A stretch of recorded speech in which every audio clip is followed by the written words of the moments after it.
Hi everyone, Victor here again, and in today's lesson, we're going to be looking at the topic configuring and managing firewall in Linux.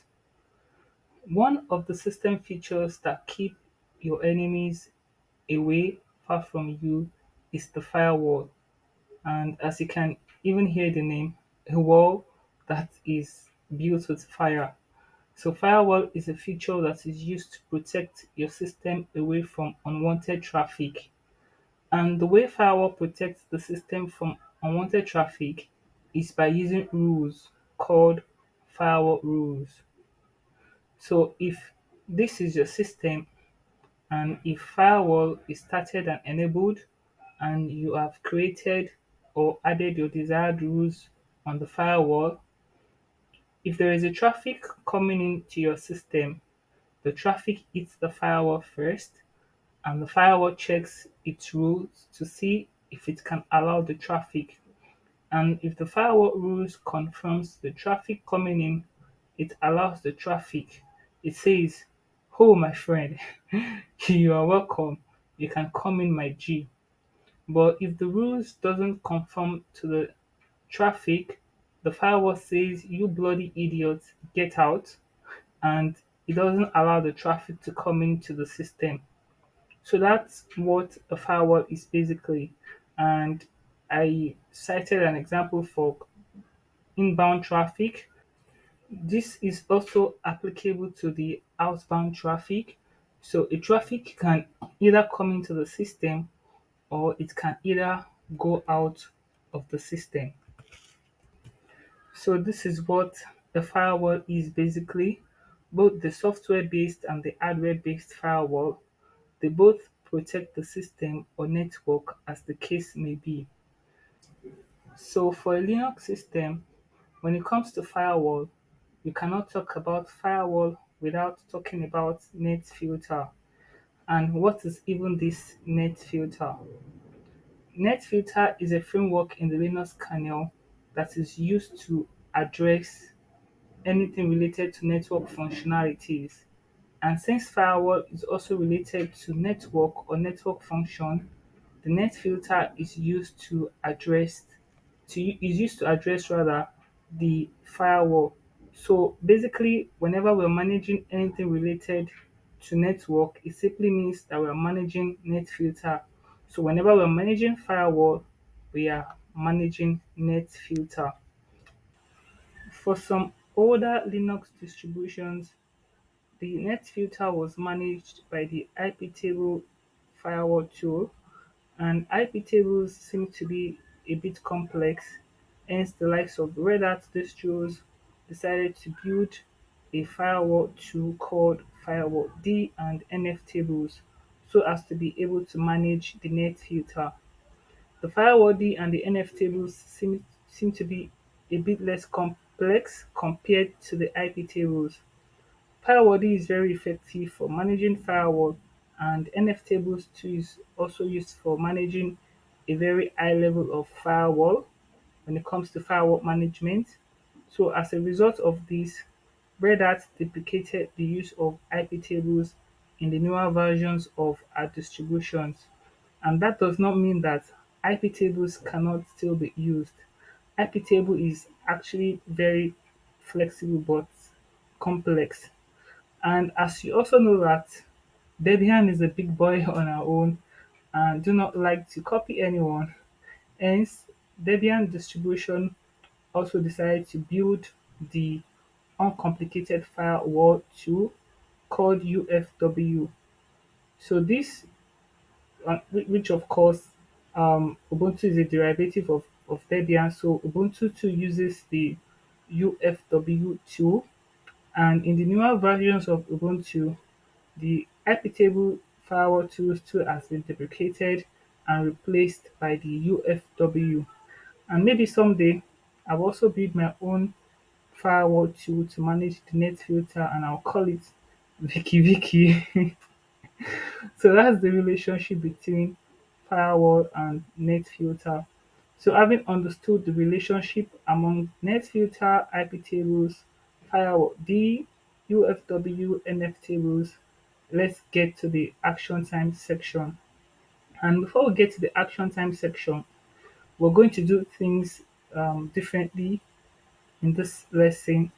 So we're going to look at the Ubuntu step-by-step guide first. That's section 3 first, before we look at section 2, which is the step-by-step guide for Red section. And that's because for those who want to understand the end-to-end Linux system administration, I'd rather you learn the UFW firewall 2 before learning the firewall D2, because I believe that the UFW 2 is a bit simpler when it comes to firewall management than the firewall D. So I want you to understand that first before learning firewall D. But if you're going to be writing the Red Hat exam, you can just jump to the third section. So section 2 becomes section 3. Just jump to the third section and forget about section 2. And if you're interested in the Ubuntu system administration only, so you can just continue with section 2 and leave section 3. And if you're interested in both, just flow along with me.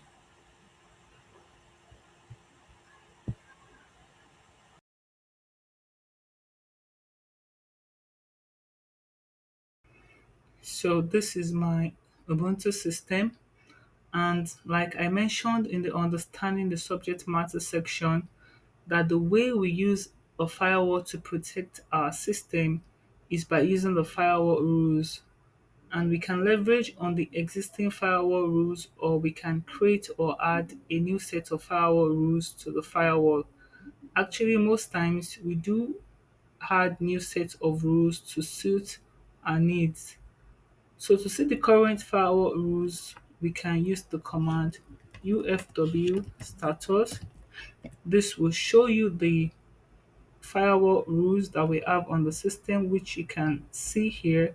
And also this will tell you if the firewall is active or not. And if the firewall is inactive, you will see here it will be written inactive. There's this command too that you know about, which is systemctl status. When we talked about managing services in Linux, you learned this. So if you say systemctl status UFW, you can see that this is also showing you the status of the firewall. And I can tell you that it is better you use this command to check the status instead of this command. And the reason is because sometimes the UFW firewall can be inactive, and when you run this command, it will tell you that it is active. I have experienced that before. So when it comes to the UFW firewall, if you want to be very sure that the firewall is active, it is better you use this command. If you want to check few logs about the UFW firewall, which are these logs, of course, you can use this systemctl status command. And if you also want to check some status about the firewall, which is the vendor preset, you can also use this command. But apart from that, it is better you use the UFW status command to see if the UFW firewall is active or not. And if you also want to see a wider or better information about the status, you can include UFW status, so you can include verbose to this command. So this will show you a wider information about the status of UFW. And of course, you can see that login is enabled, it is on, but the level is low. So if you wish, you can decide to change the login level of the UFW firewall. And you can also see the default rules. You can see here that it is saying that allow all incoming traffic, allow all outgoing traffic, and routing here is disabled. So with the verbose command, you'll be able to see the flow of the the flow of the connection or traffic, if it is in or if it is out when it comes to the default firewall rules. And to be able to disable the UFW2, all you need to do is to run the command UFW disable. And if it is disabled, if you want to enable UFW, just run the command UFW enable, and this will enable the firewall. So firewall is already enabled actually. So firewall is active and enabled on the system startup. All right. So before changing the rules, you've seen the rules that we have here, and of course we would need to add our own rules, like I said. And before changing the rules or creating or adding our own new rules, it is also important to know what all operations or actions are available to be performed on a connection or on a traffic. So either incoming or outgoing, right? So the UFW provides us four different actions for connections or for traffic. And the you can see here that you can see the allow, one of the action is allow, one of the action is reject. So let's just go to the whiteboard and understand what all of these actions are. So we have the allow action. So this will allow all the connections or traffic or packets, and you can either allow a connection or packet into the system, or you can allow a connection or packet or traffic out of the system. And another action we have is deny. And this means that you can deny a traffic or packet that is coming into the system, and also you can deny a traffic or packet that is going out of the system. Another action we have is reject. So meaning that you can reject a connection or packet or traffic that is coming into the system, and you can also reject a connection or packet that is going out of the system. And the last one is the limit. So it means that you can add rate of limiting rules, and using this rule will block an IP address if more than 6 connections are initiated within 30 seconds. And of course, you can either limit in or limit out. So actions come in with flows which can either be in or out depending on what suits your needs. Again, the distinction between deny and reject can sometimes be confusing. Deny doesn't inform the client about the rejection. It doesn't tell the client what is actually happening, and this is very good if your system is prone to attack. The client does not even know what is happening when there is a rejection in connection, and while the reject tells the client that the server is refusing the connection, and this simply means that at least you know that there is a server somewhere, um, but the issue is that the server is just rejecting a connection. You can tell, right? So that's the difference between the deny and the reject traffic or connection.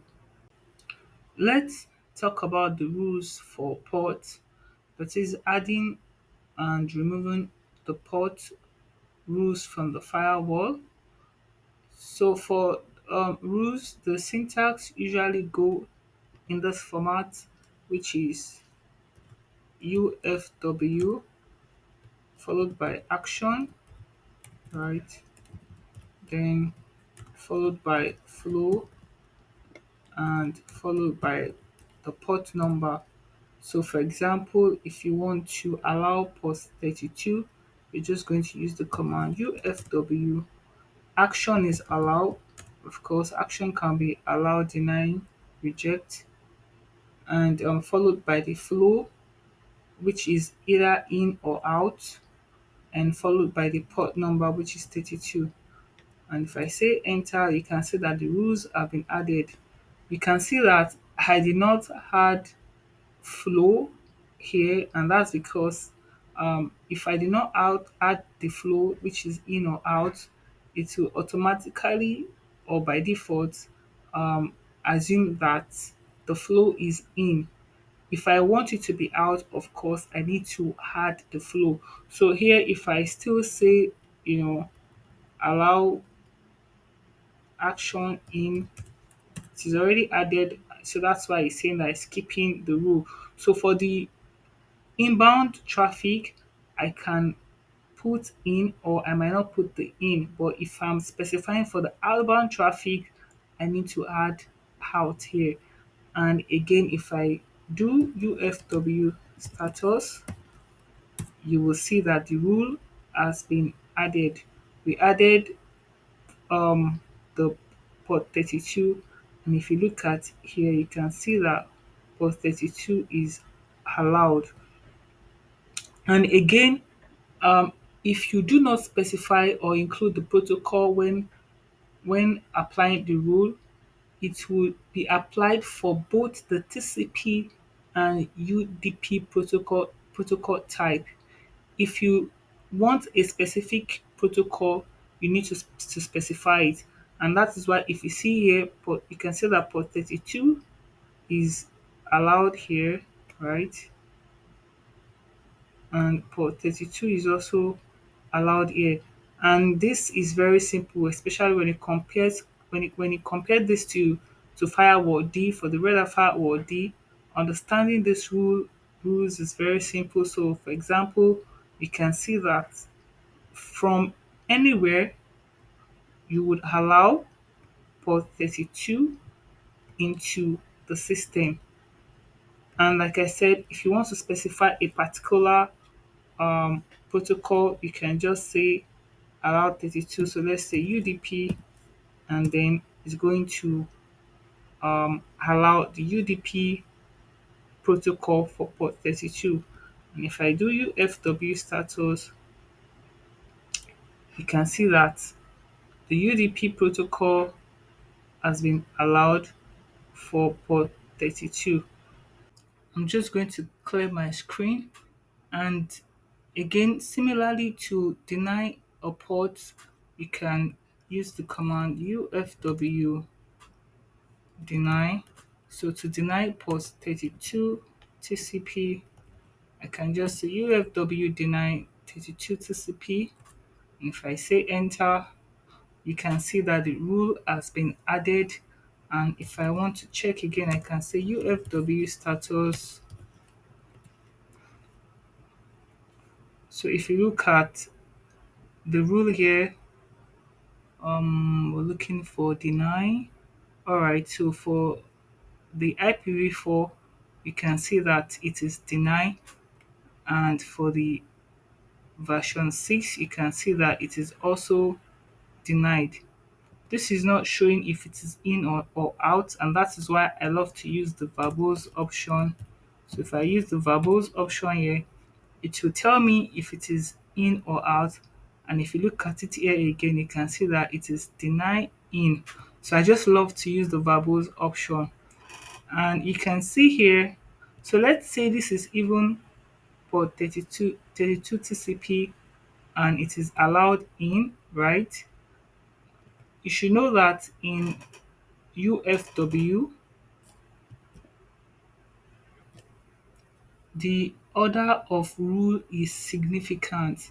So if there is a rule allowing an access which is at position 1, and there's another rule which is blocking an access which is at position 2, the IP, so let's just say, for example, now you have a web server at position 1 and another rule. For the web server at position 1, there's a rule that is allowing access, and at Position 2, you have another rule that is blocking an IP access from the web server. The IP address will not be blocked because the first rule takes precedence. So to prioritize certain rules, you can either use the insert command, or you should just delete the rule and recreate the rule to make sure that the rule you want takes precedence. So in this case, and you should of course, the deny rule is different from completely deleting a rule, unlike the red hat system where you can just allow or remove a port. In this case, if you like we set the deny in rule for port 32, we can easily delete it if we don't want that rule to take place. And to delete a rule in UFW, what you can do is to just use the command UFW. You can say status numbered, and if you say enter, you can see that the rules have been numbered. So for deny in for this rule, I can just remove it by saying UFW delete, and the number here is 11. So I'm just going to say UFW delete 11. I'm going to say yes, and if I say UFW status again, you can see that we don't have that here anymore. And for the version 6 also, I can also say UFW status numbered, and the number is 21. So I can say UFW delete 21. So I'm going to say yes. And if I say status variables, so you can see that that rule is gone. Oops, my battery is low. You can see that that rule is gone. So deleting a rule is different from denying or rejecting a rule in uncomplicated firewall for Ubuntu. So this is the basic things you should know for the UFW when it comes to rules for port. Now let's look at the rules for applications and services. UFW also works with services and application profiles. This means that instead of allowing, for example, port 22, which is specific for a service or application like SSH, we can simply add the SSH service to the firewall rule. This automatically includes all associated ports and protocols related to SSH. It is handy, and especially for services or applications needing multiple ports and protocols, some of which you might not even know about. So instead of adding each port separately, you can just add the service or application profile to the firewall rule. So the rules for application profiles usually go in this pattern, which is the UFW. We have action followed by the flow, followed by the application profiles. And we can view these application profiles by using the command UFW app list. So you can see that the available applications we have here is the Open SSH application. If you have other apps installed, it is going to be listed here. And you can also create your own UFW application profile, just like you would create the firewall D service for the Red Hat system. So to allow the Open SSH app, you can write the rule as UFW. The action is going to be allow. Then the flow, if you want it to be in, you can say in, and you can write the open SSH, which is the application profile. And like I said, if you don't want to add in, you can remove in. It will automatically assume that, or takes it that it is in, that the flow is inbound. So I can say enter, skipping adding rules. So that means that the rule exists. So if I say UFW status, if you look at open SSH, it is allowed in. So the rule already existed. And that's why you can see that it was skipping the rule. So the rule for services, yeah, that's the rule for application profile, right? So the rule for services usually go in this pattern too, which is action flow, then this is going to be service. So to allow or to see the list of services, you can just use the command let's etc services. So we have some quite numbers of services here. And to allow the so let's pick a service and let's check the SMPT service, which is here, SMTP service. So to allow the SMTP service, we can use the command UFW, action is allow, flow is in, and the service is SMTP. If I say enter and if I do UFW status, if I add verbose here, so the SMTP is carrying port. Is actually adding the port, and the port is, I think we saw it somewhere here when it was adding it. So let's add it again because I know I saw the port skipping. You know what? Let's add another row. It's port 25 actually. It's port 25 if I'm correct. So let's just say let's here again.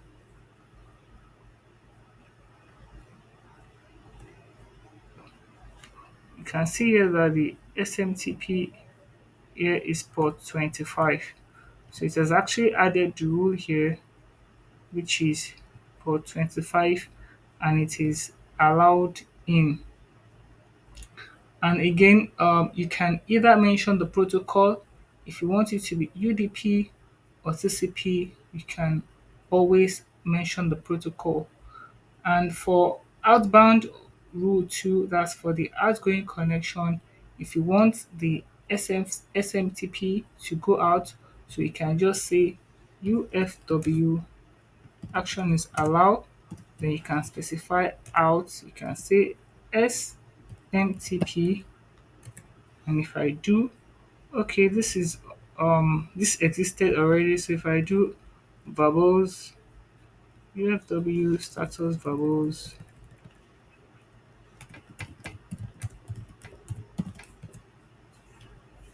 so allow out.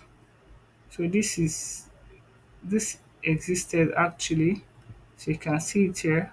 So this rule existed. So this means that the SMTP service, which is port 25, can be allowed out from this system. So this is the basic thing you need to know about the rules for application profile and services. So let's look at the rules for IPs. So the rules for IPs usually take the syntax UFW action followed by flow and followed by IP. If it is in the entire subnet, you can use the entire subnet instead of IP. So, for example, let block all the connection from a particular IP, which is let's use a particular IP. So I can say UFW, right? So I'm going to say deny from. So I'm sorry, this command, it should be UFW action denied. There should be from. Yeah, I didn't add from. There should be from flow, else it will not work. So UFW deny from the IP, so which is 10, 10, 10, 50. And just because it is incoming, I did not specify in, because it will take the incoming connection by default. If you want it to be outgoing or outbound, you need to specify out, like I've been saying. So if I do enter 10, 10, 10 dot 50, so you can see that this rule has been added. And if I do UFW status verbose, so you can see that any traffic that is coming in into this system is going to be denied. Another thing we can do is to add comment to our rules. So for example, I can say UFW, I can say reject 192.168.72.233, for example. So I can say UFW, this is reject in from, because I decided to add in. So I can just say comment, I can say reject connection, connections from 192.168.72.233.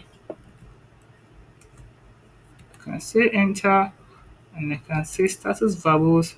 So you can see that I have comment here. So this is just letting me know that this is a rejection connection from this when it comes to the inbound flow.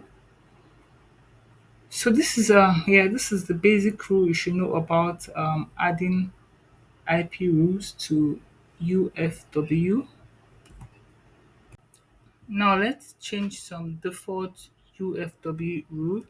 So if I do UFW status verbose, so this is the default rule. So what we're going to do is to reject all outgoing connection. But to do this first, let's ping Google. So I can just say ping 8.8.8.8. So this is going, and I can just say UFW default. So to do that, we can use the syntax, which is UFW default. So that's the default rule, default, followed by action, then followed by flow. So I can say UFW default. I can use the reject action, and flow is outgoing. Oops. Default reject, UFW default reject outgoing. Okay, reject.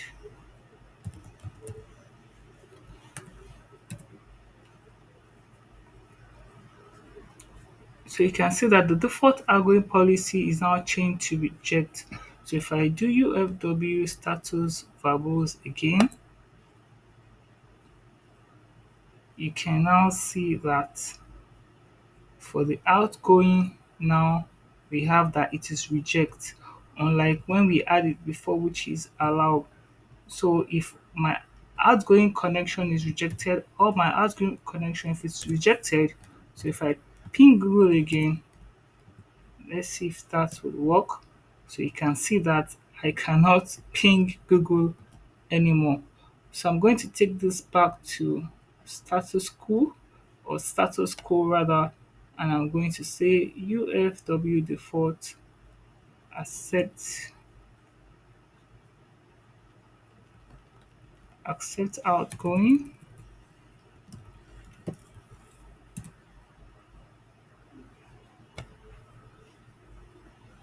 accept UFW default accept outgoing. So this looks, where's the issue here? UFW default accept outgoing, invalid syntax, UFW command default. This seems to be correct. So what's happening here? Accept, reject. Okay, allow. Sorry about that. That's the action. Allow outgoing. So if I allow outgoing and I ping Google again, you can see now that the outgoing connection has been allowed. So I did all of this, because in some cases we might want to allow connections from a particular IP, and for that we need to reject all the incoming connections and then write a rule for the IP we want to allow connections from. So for example, if I want to reject all the incoming connection, I can just say UFW default reject incoming.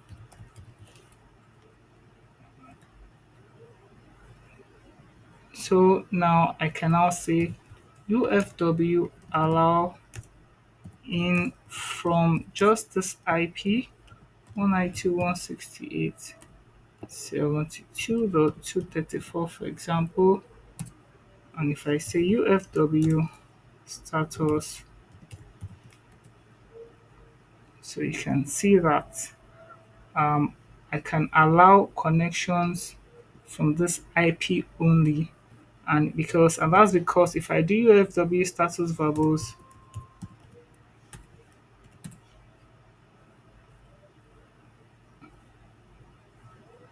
and that's because you can see here that all the incoming connections by default has been rejected, and I can only allow connections from or traffic that is coming from this IP only. So I think that's what you should know about the basic thing you should know about this. And one other thing I want to mention is resetting the firewall. Yes. So we can also reset the UFW firewall. And to do that, we can just use the command. Um,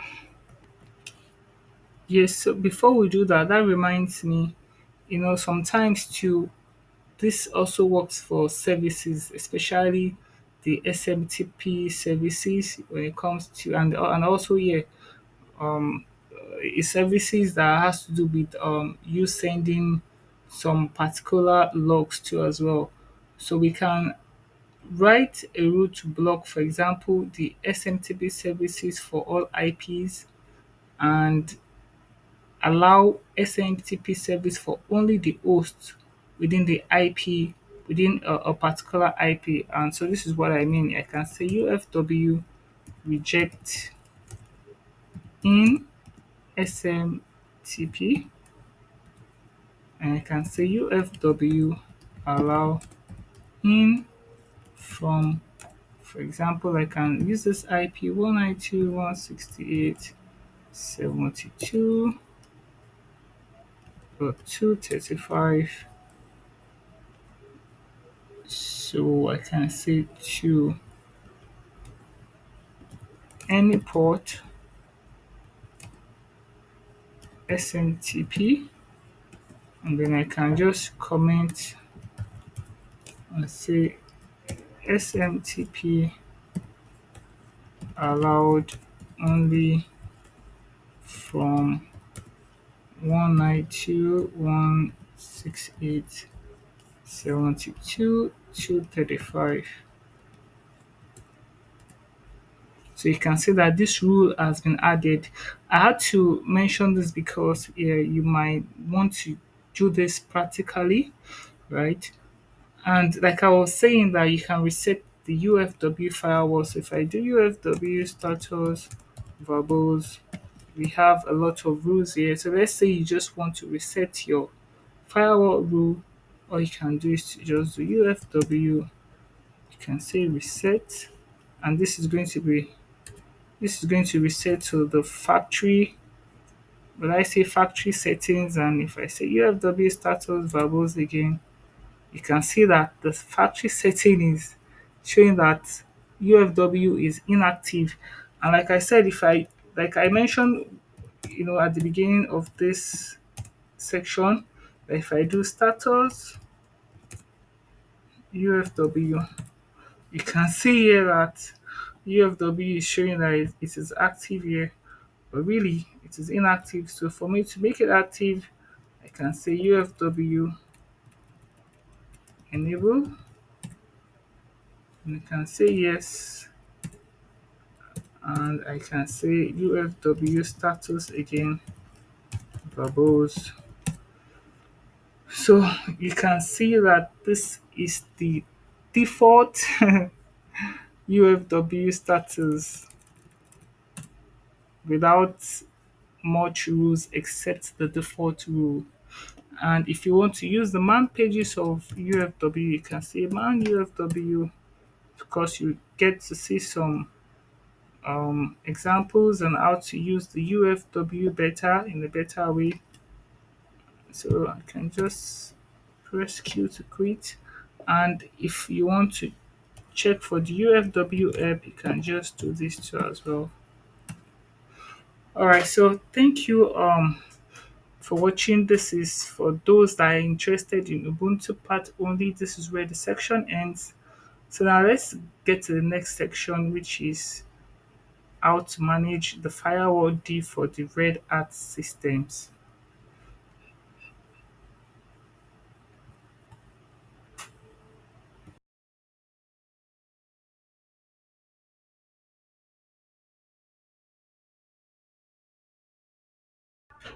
So this is my Red Hat system, and like I mentioned in the understanding the subject matter section, that the way we use a firewall to protect our system is by using the firewall rules. We can leverage on the existing firewall rules, or we can create or add a new set of firewall rules to the firewall. And actually, most times we do add new set of rules to suit our needs. So to see the current firewall rules, we can use the command firewall cmd dash dash list all. So this will show us the current firewall rule, and you would also see the different attributes here.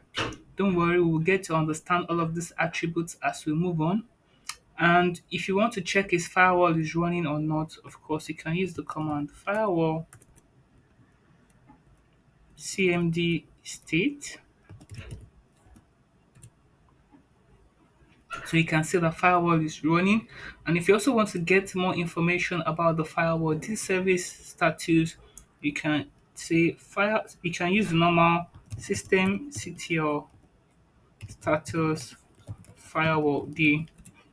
So this will show you some logs about the firewall D, and you can also see if it is vendor preset or not. So like I mentioned that to see the current firewall rules, you're going to use the command firewall cmd dash dash list all, and you can see here, I'm going to start with the second line, the second attribute here, which is target default. So before changing the rules or creating and adding other rules, it is important to know what all actions or targets are available to be performed on a connection or traffic or packet. So Firewall D provides us four different targets for connections, and we have the accept target, which means that accept every connection or packet or traffic. We also have the drop target, which means that drop every connections or packet or traffic. We have the reject target, which means that reject every connections or packet or traffic. And we have the default target, and the default target works like the reject target. It's more or less like the same. So sometimes I even feel confused about this target. Um, if you also feel confused here, you can change your target to reject. You can change it from default to reject because the the default target is actually default. And honestly, me myself, I'm still looking for the differences between both targets. And maybe if you know better, you can, you know, explain to me in the comment section below. And also, we're going to be carrying out all these actions or targets for the incoming connections only. And these actions are very straightforward in Ubuntu uncomplicated firewall for both the incoming and outgoing traffic or connection. But for this course, we are going to be carrying out these actions or target on the incoming connections only. Because for Red Hat Firewall D, carrying out these actions for the outgoing traffic or connection is not straightforward. Direct rules have to be used, and we will not cover that in this course. And that's why I sometimes prefer the UFW, than the Firewall D. So let's talk about rules for port. So we're going to start with the rules for ports, and the rules for ports usually go in this syntax. You're going to say firewall, so I can say firewall D, firewall rather CMD. I'm going to say add port. So I'm going to add the port number, right, followed by the port protocol. So it's going to say port protocol. So that means that if I want to allow port 44, I'm going to write the rule as firewall dash cmd followed by add port. The port number is going to be 44 and the port protocol is going to be TCP. So you can see that this is successful. You need to include the port type or protocol for firewall D, else the rule will not be created or added to the firewall. Unlike for Ubuntu, if you do not include the port type or protocol, the rule is going to be applied. That's for the Ubuntu UFW. So the rule is going to be applied for both TCP and UDP. And we have different port type or protocol. We have the TCP, we have the UDP, we have the STP, and we also have the DCCP. So again, when you're done adding the rule, you can list the firewall rules to confirm that the rule has been added. So to do that, you can just say firewall cmd list all. Now, when you list all the rules, when you come to the port section here, you can see that the port 44 with the TCP protocol has been added as a rule to this firewall. So meaning that, like I said, we're talking about the incoming connection only, meaning that port 44 with the TCP connection is allowed. Any traffic from this port 44 for TCP connection, it is allowed into the system. And also, if you don't want to see all the rules and you just want to see the the rules that you applied for port only, you can actually list the rules for the port only.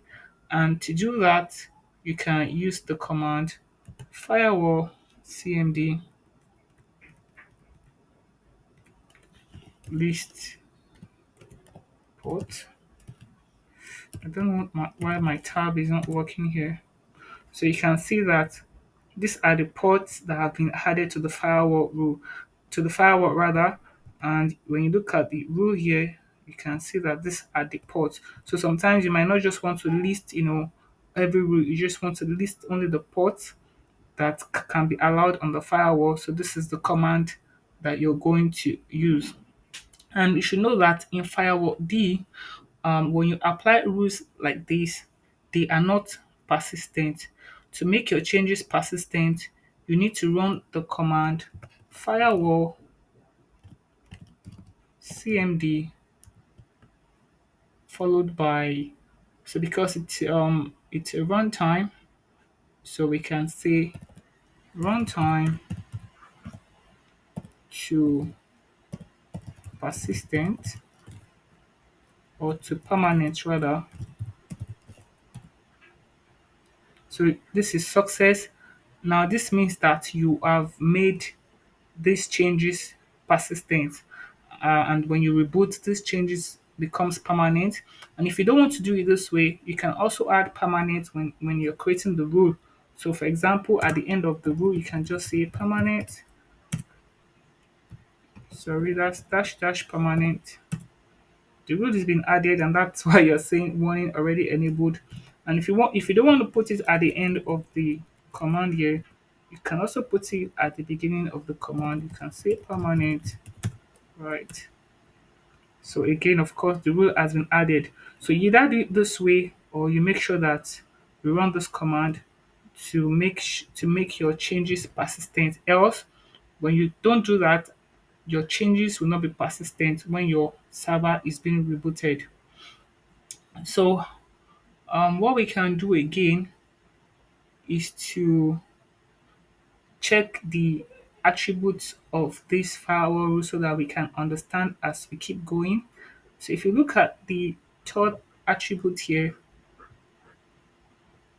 the third attribute simply means that the ICMP protocol is not blocked. So if you ping the system, it will go through except you block it. So that's part of the firewall incoming rules that we have here. And this fourth attribute means that this rule is set on the interface ENS160. And the fifth attribute, or the next attribute rather, I think it's the fifth attribute here.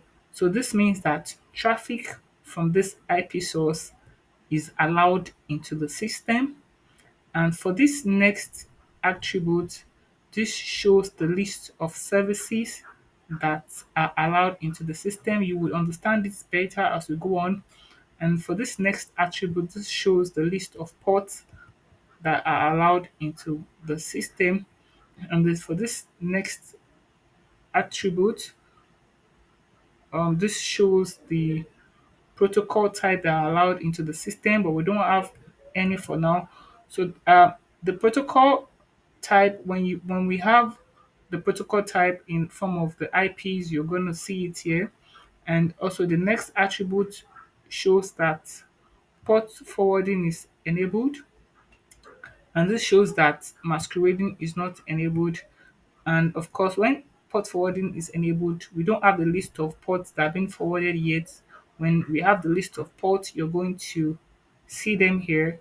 And these are the source ports too. And for the ICMP blocks, whatever ICMP we block, you're going to see them here. And also we have the reach rules. So for the reach rules, we're going to talk about that in another lesson. It's a different thing to talk about entirely. So that's that about all these attributes of the firewall. And similarly, to remove or delete a rule or close the port that we opened or any other port, you can just use the command firewall cmd dash dash. So instead of the add port is going to be remove port this time around, and we can remove any ports. We created ports for the four, so we can say for the four dash TCP permanent permanent. So you can see that the port has been removed, and if you want to remove any other port, let's say we have a UDP port and port 55, you do this, you can see it's even saying that port 55 is not enabled, so nothing is going to happen here. And you can then list your firewall rules again to say list all. And for the port, you can see that we removed port 44, right? So why do we still have port 44 here?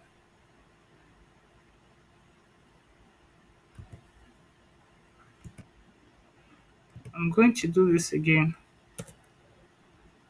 Okay, it's not there, maybe because I didn't reload firewall. So let me reload firewall and see if the changes has been made. So if I do this again, all right, so it's because I didn't reload the firewall D service, and I've reloaded the firewall D, and then the changes is gone. So that's the basic thing you should know about port rules for firewall D. Now let's look at the rules for services. Firewall D also works with services. This means that instead of allowing, for example, port 22, which is a specific port for services like SSH, we can simply add the SSH service to the firewall rule. And this automatically includes all associated ports and protocols related to SSH. It is very handy, especially for services or applications needing multiple ports and protocols, some of which you might not even be aware of. So instead of adding each port separately, port 5, port this, port that, you can just add the service to the firewall. So that takes care of every port and protocols the service needs. So to see the list of predefined services on your system, because they're actually predefined services, you can use the command firewall cmd get service,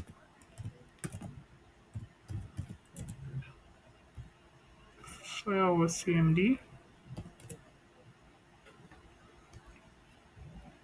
firewall dash cmd dash dash get services. So you can see a whole lot of services here, and we can just pick one service. You can decide to pick. There are a whole lot of services here, so I'm just going to pick the HTTPS service. And for me to add the HTTPS service to the firewall, as a rule, I can just say, I can use the command firewall cmd add service, add service because HTTPS. So, oops, this is a service I actually want to add. Add services, no, add service. All right, so this has been added, and of course, I can check the firewall rule again to say list all. So if I go to service, I can't see it here because I have not reloaded firewall. So I can just reload firewall, and I can say list all again. Okay, I can't still see it here, probably because I've not made it permanent. So let's just say permanent. So what's happening to my keys today? So I can say reload, and I can list all again. So you can see that the service has been added, which is the HTTPS service, right? So the service has been added, and what we can do again is that if you don't want to do firewall CMD list, or if you just want to see the list of services that are added to this firewall, you can just say firewall CMD list services instead, and this will show you all the list of services that are added to the firewall. So you should know that you can create your own service and add your own desired port or protocol to the service. I already showed how to do this in the series one of this course. We created a service and we added all the required ports and protocols and everything needed for that service. And we added the service as a rule to the firewall. So I'll be dropping the link to that series one course in the description box below in case you are interested in checking out how to create the firewall D services. And similarly, to remove a service rule, you can use the command firewall CMD instead of the hard command. Add service, you can just say remove service. It's going to be remove service, honestly, permanent. All right, so this is how you're going to remove um, the service rule from firewall D. And another thing we should know is, okay, let's just stop here for the. I want you to be a bit basic as much as possible so we will not get confused. So it's fine. Let's stop here for the service rule. And again, don't forget that I've said that this is not persistent. To make your changes persistent, you need to always add permanent to your changes. If you don't add permanent to your changes, or you don't do the runtime to permanent command, your changes is not going to be persistent. But here, I meant to say that this is persistent because we already had permanent here. So let's look at the rules for IPs. So rules for IPs usually come in the syntax, which is firewall CMD add source. So the source is going to be the IP. So I can just say enter. So for me to add an IP, so I can say firewall CMD, I can say add source. So I can add an IP, say 192.168.21.5, for example.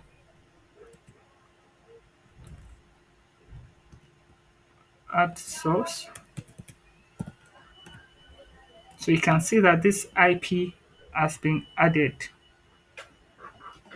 meaning that the traffic or every connection coming from this IP is going to be allowed on the system.